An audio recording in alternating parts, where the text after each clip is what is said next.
Locked on Astros. I'm Htown Wheelhouse, and you can find me at Htown Wheelhouse on Twitter and Instagram. But before we get to that, the Houston Astros hit Kings, crush the Mets of Queens. That's right, another New York team bites the dust. The home runs were plentiful. Framber Valdez was electric. Yuli Gurriel, Alex Bregman. What a great game, a complete team win. This is a fun, exciting game to talk about. Framber Valdez moves up on an all-time list with the Astros. We'll talk about that and just what happened this day in Astros history. So stay tuned for more. Locked on Astros. Remember, we're your team every day. Let's talk now. Hello and welcome to Locked on Astros, your daily Astros podcast. Here are your hosts, Eric the Man Heisman and Brett Htown Wheelhouse Chansey.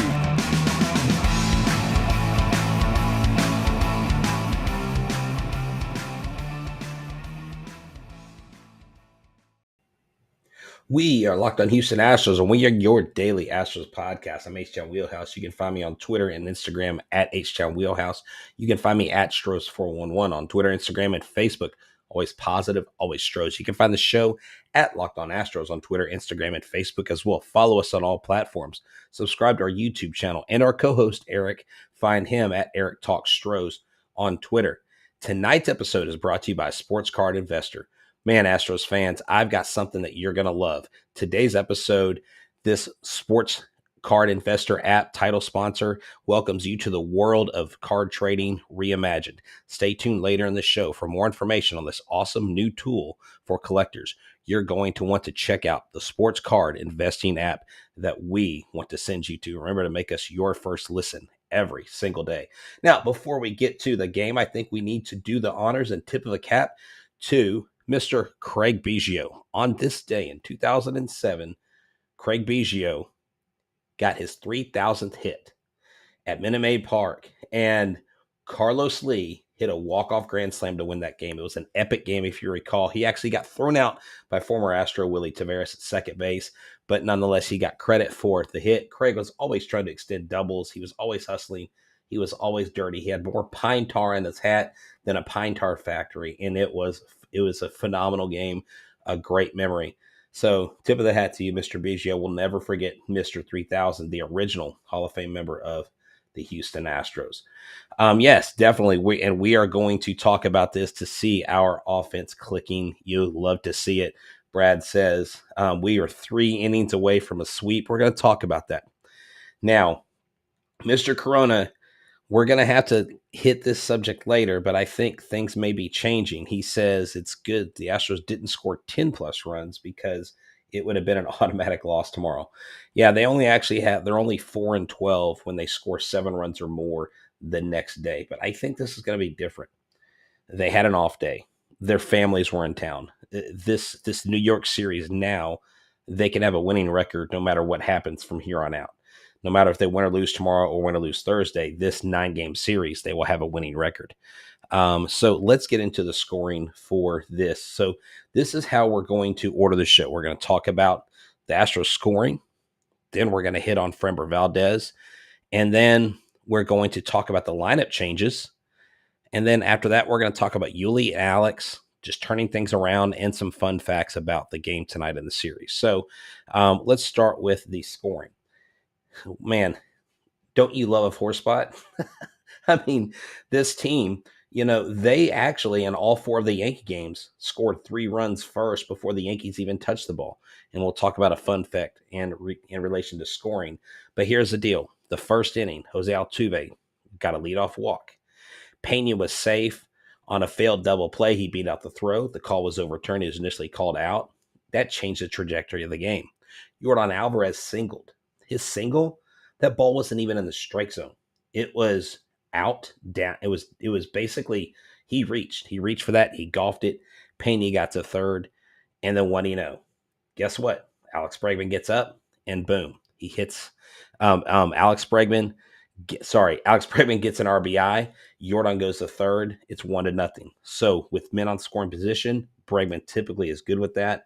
Scores a run. Then up next, what do you get? A Kyle driver. That's right. Kyle Tucker hit his 15th home run, 108.6 miles an hour off the bat. to right center field. The Astros are up 4-0 in the first inning. And yeah, we're going to talk about the lineup. They say Yordan is finally hitting third. I like Bregman at fourth. I like the lineup today. And yes, like I said, when Pena beat that when he beat that throw, basically it was over. That was a weird momentum shifter. Usually it's not a play like that. But if you get that double play, Yordan gets a single, maybe Bregman gets a home run, it changes everything. So we got the first inning out of the way, 4-0. The fourth inning, Kyle Tucker walks. Jake Meyers drives him in after Tucker stole his 14th base of the year. Now, this is interesting. When you look at exit velocities, Jake Meyers had the fifth hardest hit ball on his single, 106.9 miles an hour off the bat. We're going to talk about him having a multi-hit game as well. So you had the fourth inning. Now it's 5-0. The Astros are clearly in command. The Astros never look back. I'll give you a fun fact here in a second. Probably in the last segment, we'll talk about that. Fifth inning, Jeremy Pena singled. Again, the kid gets on base. Yordan Alvarez would hit his 23rd home run of the season. And I mean, it was an absolute blast. This ball that he hit was 106.2 miles an hour off the bat. What's funny is his single was hit harder than his home run. This guy mashes everything. Even his singles are like home run balls.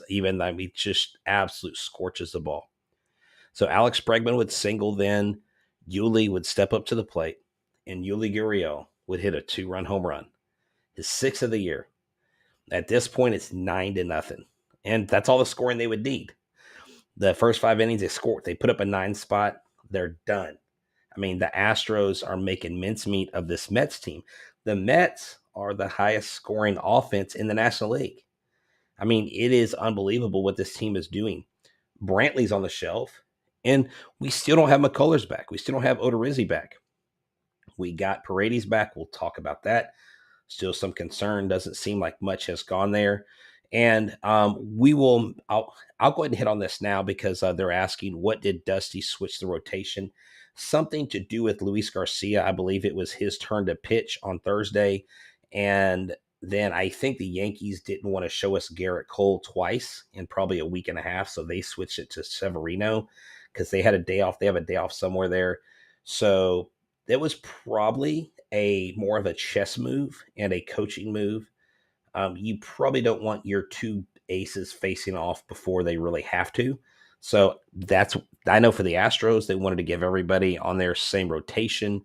So that was for their reasoning. I think once Verlander dropped off, I think the Yankees made the switch after. Now, I may be off on the Yankees, but I know that's what the Astros were thinking.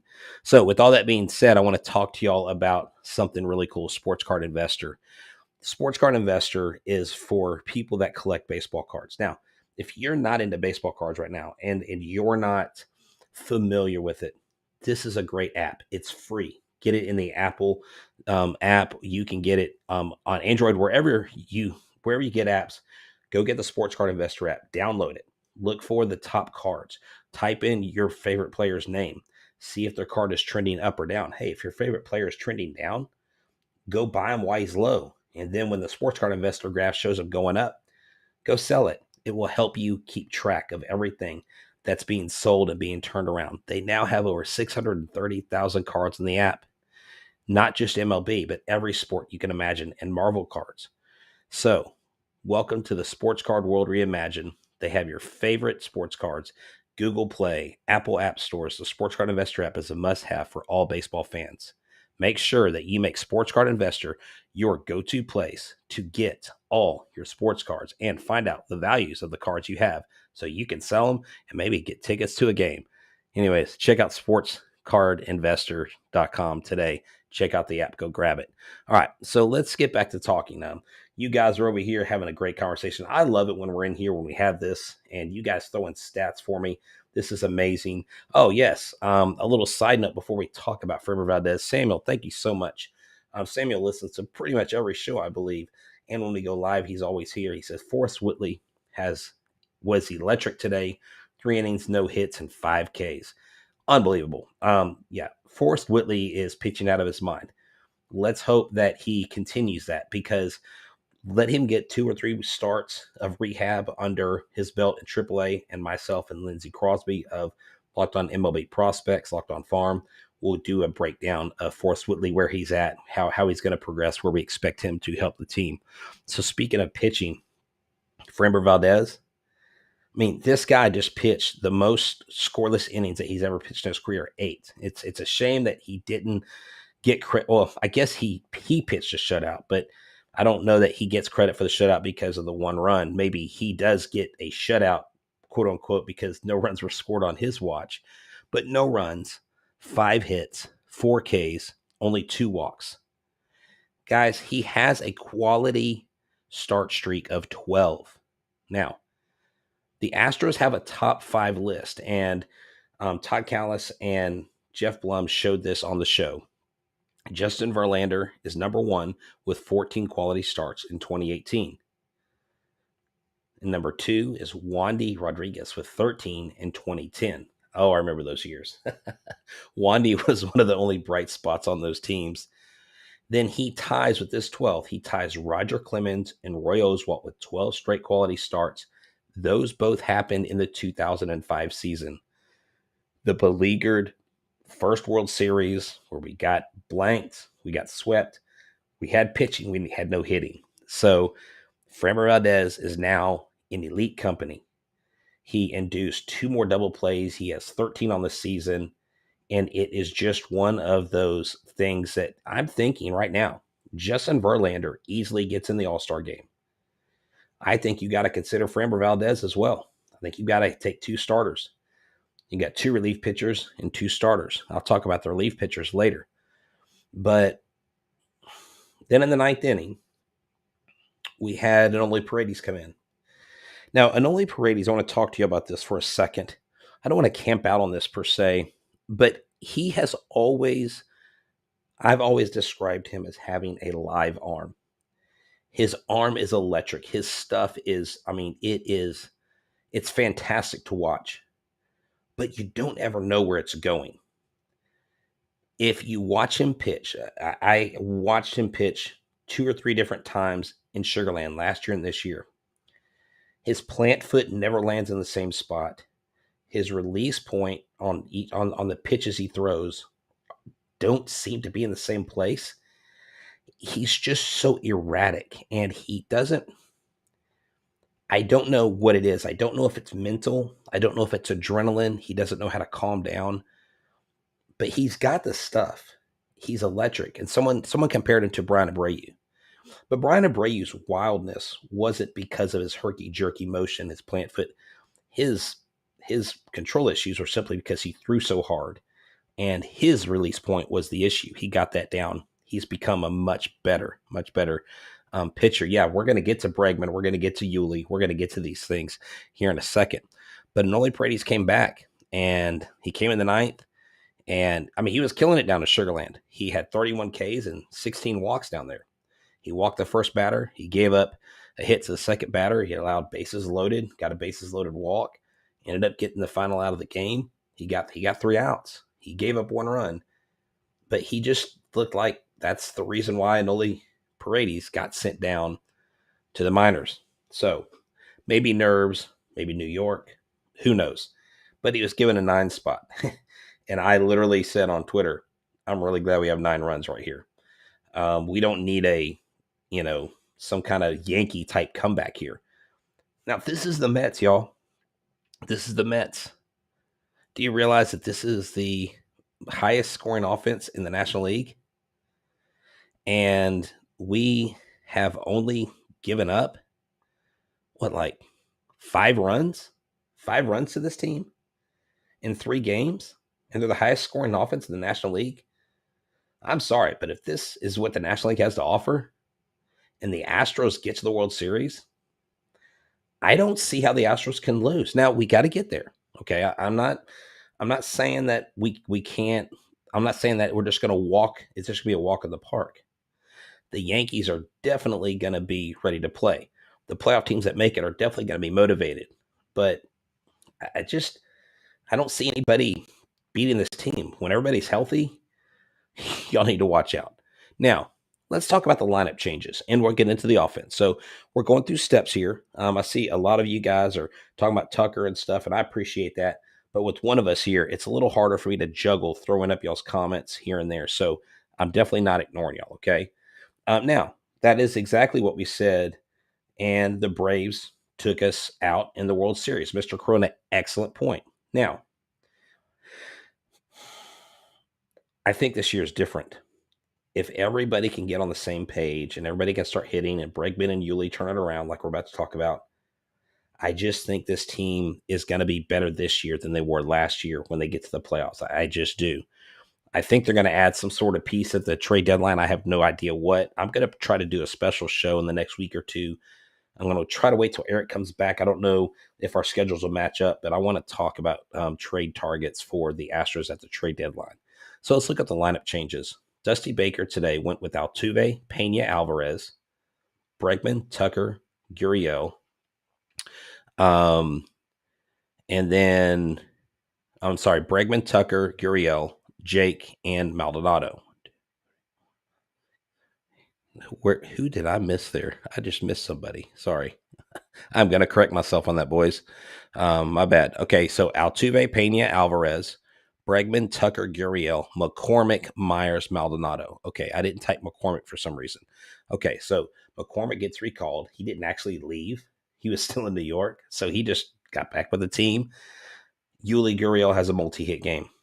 Yuli Gurriel comes out and has a multi-hit game. Jake Myers, multi-hit game. Bregman, multi-hit game. Yordan Alvarez reaches base 5 times. 2 of them are walks. Every time he got up to the plate, he was on base. This guy's a difference maker. Jose Altuve left in the 6th inning. I haven't found out what's going on with Altuve. I'll try to look and see if anything has been updated on that. If y'all have heard anything on post game, please drop something in the comments and let me know, because I have not gotten an update on that yet. So I'm waiting to hear that. And I apologize if the next day news came out and I wasn't able to give it to you. But this is insane what this team did tonight. You literally had Alvarez hitting a home run, Kyle Tucker hitting a home run, Yuli Gurriel hitting a home run. I mean, 3 home runs tonight. And 3 hits by Alvarez, 3 hits by Bregman, 2 hits by Gurriel, a hit which was a home run by Kyle Tucker. I mean, what more do you want from this team? Framber Valdez, 8 shutout innings. I like the lineup construction. I think the lineup construction was nice. I think the lineup construction, despite Michael Brantley being out, was a good choice. And, you had to love the output tonight. All right. Now, I do want to talk to you about something that's important, because you may have a special someone in your life. Fellas, you may have someone you're getting engaged to. You may have that special someone you just want to get some nice, fine jewelry. Well, this place called Blue Nile. Now, Blue Nile was started originally for like high-income individuals. I'm not a high-income individual, and, males 25 and up. But here's the deal. They have jewelry for what you need at your price point. They will make your ring. It'll be one of one. They will do the setting. They will do the clarity. They will do the style, the shape, all that stuff you want. They'll talk to you. They're available 24/7 by phone or by chat, online, and they'll walk you through it. They'll say, hey, what's your budget? You'll give it to them, and they'll work with you. And they have some really cool pieces. They have bench jewelers that are there 24/7. People that are paid to design rings. I mean, that is their profession. They're like the Yordan Alvarez's of the jewelry world. That's how good these people are, okay? And what's cool is I want to tell you about this. BlueNile.com is doing a special for Locked On Astros listeners. You'll get $50 off your purchase of $500 or more. And this includes engagement rings using the promo code Locked On. That code is Locked On, plus every order is insured, ships free, and arrives in discreet packaging that won't give away what's inside. Shop stress-free and find your forever piece. Go to BlueNile.com today. So let's continue talking about this game tonight. Let me see if anybody, yes, some notes. It says right here. Now, Guy does say that he believes that they pulled him before they pulled the rest of the big dogs. They left the youngins in, no injury except Brantley. Yeah, I didn't think there was. I just know that Chandler Rome had tweeted out that he said we'll get the story tonight or tomorrow. it would seemed a little early to pull him in the sixth, put Diaz in. Maybe they were just resting him, but it is just something that you want to, you just want to ask. You wonder. Nothing may have happened to him. But with the lineup changes, let's talk about Yuli and Bregman. Bregman, come on, man. Like, where's this been? 7 for his last 20. Yuli 7 for 18 on this road trip. Actually, 8 for 19 on this road trip. And actually, I think Bregman, I think that's up to 8. Bregman was 3 for 5 today. This is important for this team. Bregman needs to hit for this team to be successful. Bregman needs to be back into that MVP type form. I'm not saying he has to be the MVP or the top candidate, but he has to produce. His glove has never gone anywhere. His fielding is impeccable. But when his bat is there, when Yuli's hitting opposite field, when Yuli's hitting home runs, things work together so much greater.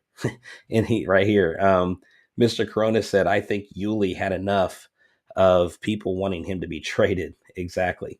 I don't know if those guys think about that. If y'all didn't get a chance, I want y'all to check out my interview with Ryan Stanek, flamethrower for the Houston Astros. Amazing. I asked him about noise, asked him about that. And you have to watch to hear his answer. I just recently interviewed Luke Berryhill. You have to check that out as well. But Yuli and Alex seem to be turning the corner, and it is just one of those things where I'm just amazed. I'm just amazed that these guys are professional hitters. Baseball is the hardest game in baseball, and the second a guy starts doing bad, people start freaking out. Now, I know you got to look at numbers. I know you got to analyze things, and there's nothing wrong with analytics because that's what the Astros do. Go listen to what Luke Berryhill says, what the Astros did for the catchers in Double and Triple A.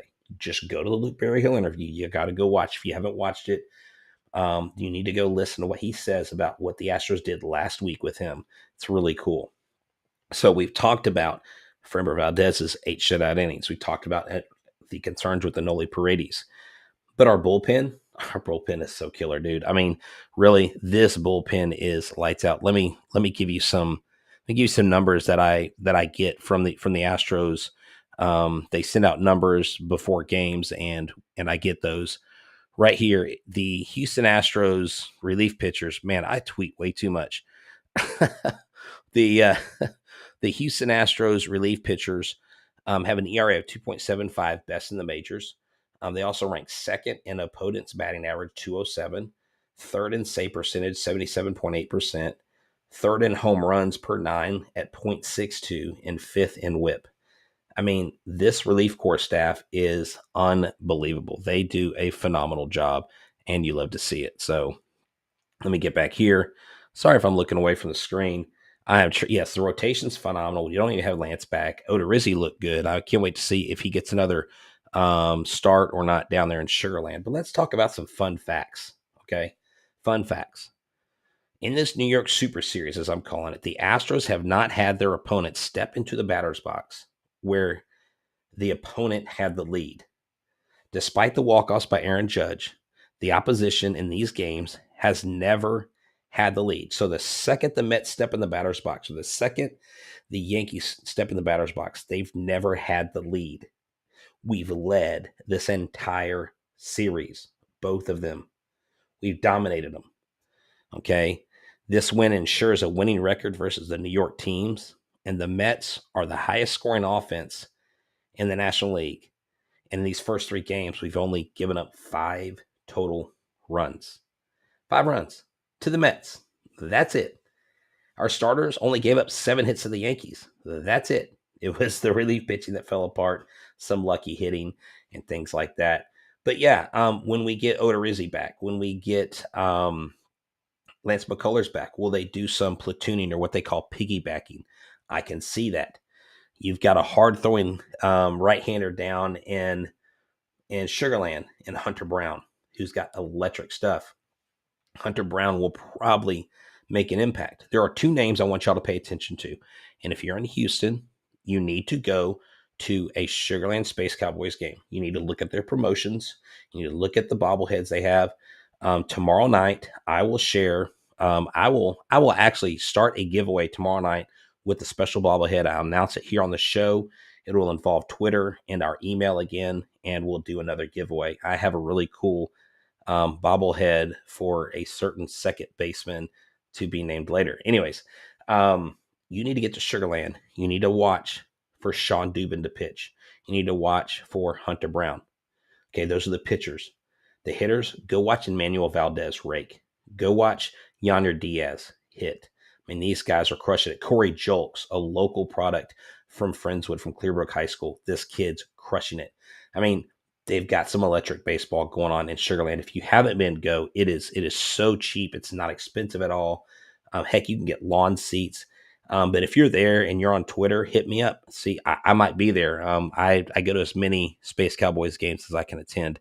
That's a really good place to go. So let's wrap this up. The Astros win 9-1. They surrender 8 hits, but only 1 run. They have 12 hits themselves, and just a phenomenal showing by the Astros against the Mets once again. So tomorrow's game, let's look at the preview. Justin Verlander, who I believe will be the 2022 American League Cy Young winner. Justin Verlander is going up against, and of course, why would they do that to me?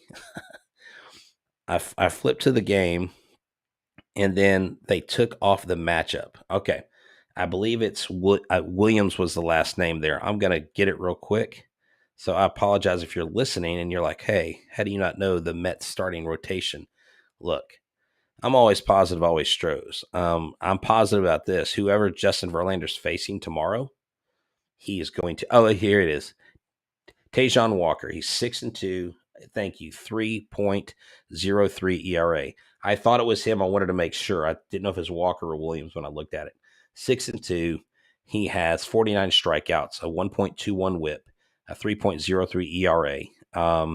He's actually been doing pretty good this year. He's been one of their better pitchers. And let's see, he hasn't, yes, his last 3 games he's won. His last 3 games he's given up 5 total runs, and he's given up 16 hits.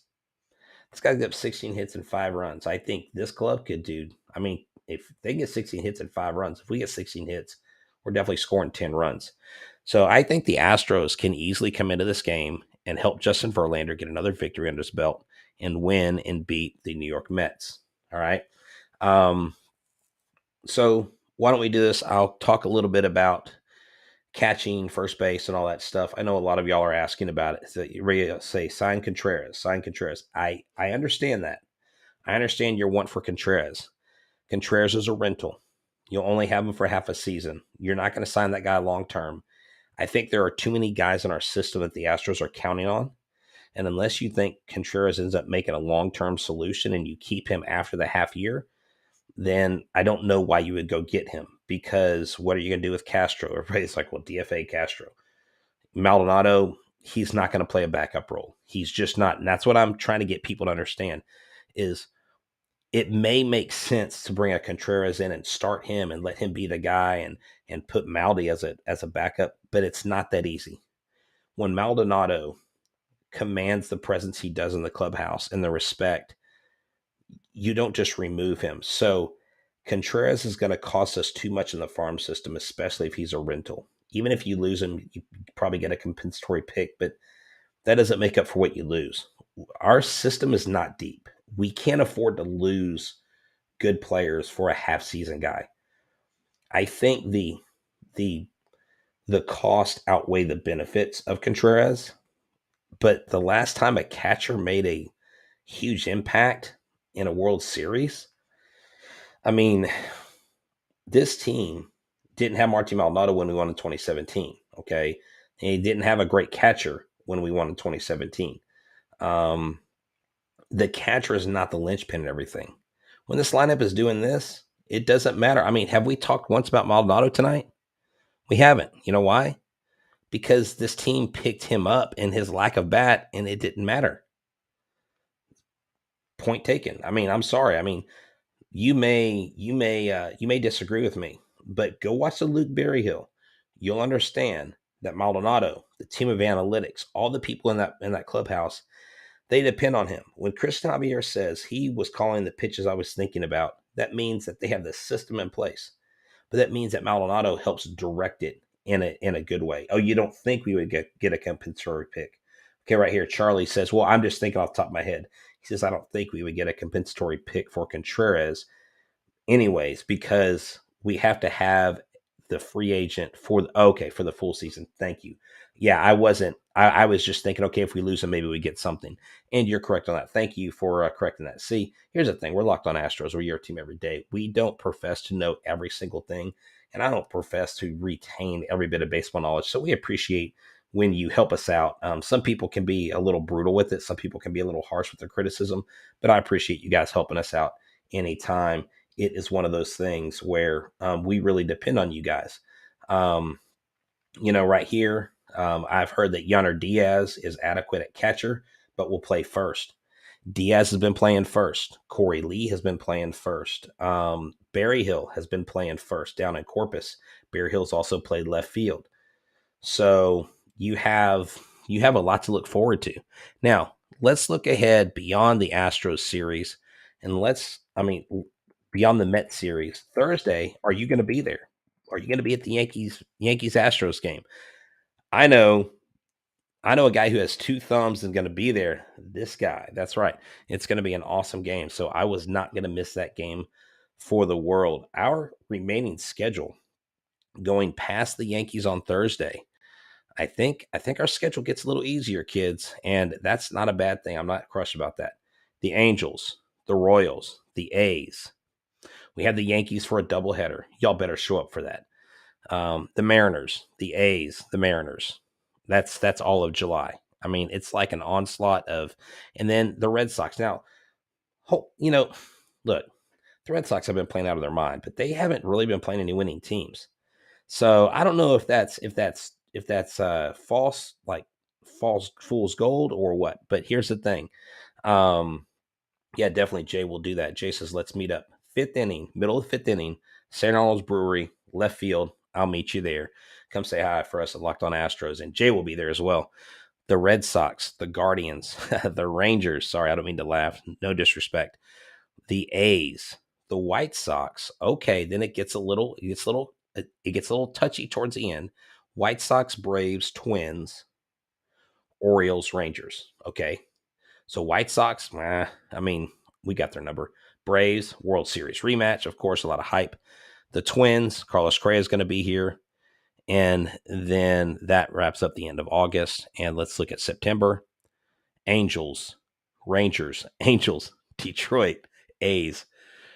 If this club does not win, gosh, can I say that? I need y'all to tell me right now in the chat, am I on something if I think that this team could actually squeak out 100 wins? I mean, seriously. What do you guys think? I I'm not on anything. I really believe that they could sneak into the 100-win realm with the competition they have. Maybe right at 100. But if they're all healthy, why not? Why not? So, contrary mo Frere, I picked them to get, I think, 95 or 97 wins. I'd have to go back and play it. But 100 is possible. The goal is, do the Yankees get stopped enough to leapfrog them in the number one seed? If I'm the Astros, I want that number one seed. I want home field advantage if I play the Yankees in the ALCS. Because every time we play them in the ALCS, the Yankees have not had home field advantage. We have. It's worked out in our favor. Let's go get that home field advantage. But we beat them at Yankee Stadium before. But they're playoff beasts. They've got a crazy crowd that randomly erupts. And so it's insane. And is anybody besides us out of the West gonna come out of the playoffs? I really thought the Mariners were, but unless they get really, really hot, I haven't looked at their schedule. I mean, the Rangers are in second place, guys.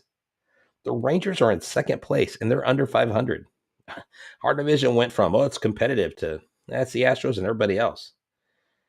And God, how can you be an Angels fan? Like, how frustrating is it to be an Angels fan? I mean, think about that. You got Mike Trout, Shohei Ohtani, the guy is playing out of his mind.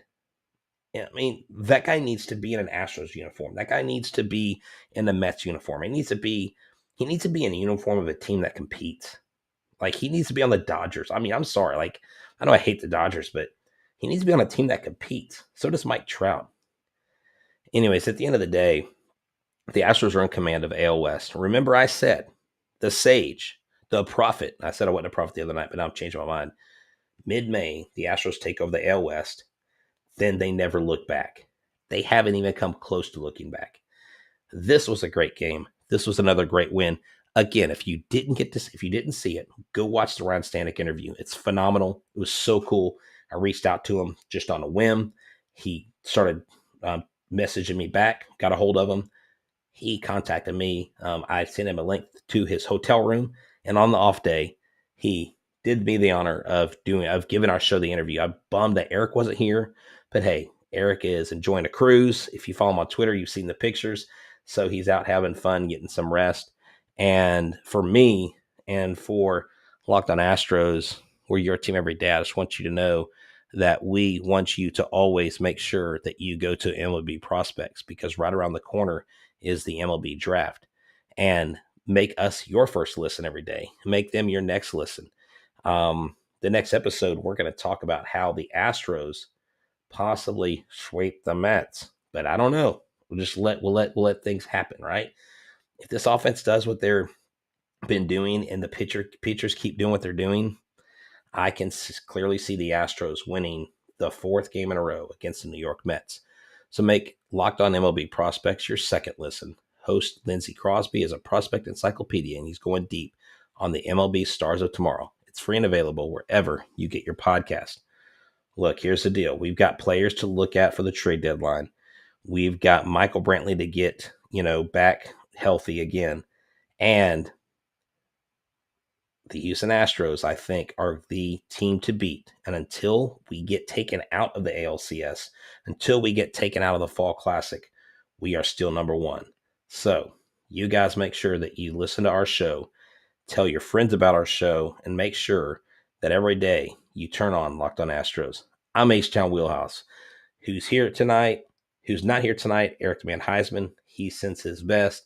Find him at Eric Talk Stros on Twitter. Find me at Htown Wheelhouse on Twitter and Instagram, and at Locked on Astros on Twitter, Instagram, and Facebook. Remember, we're your team every day. Y'all have a great night. I'm signing off. Go Stros.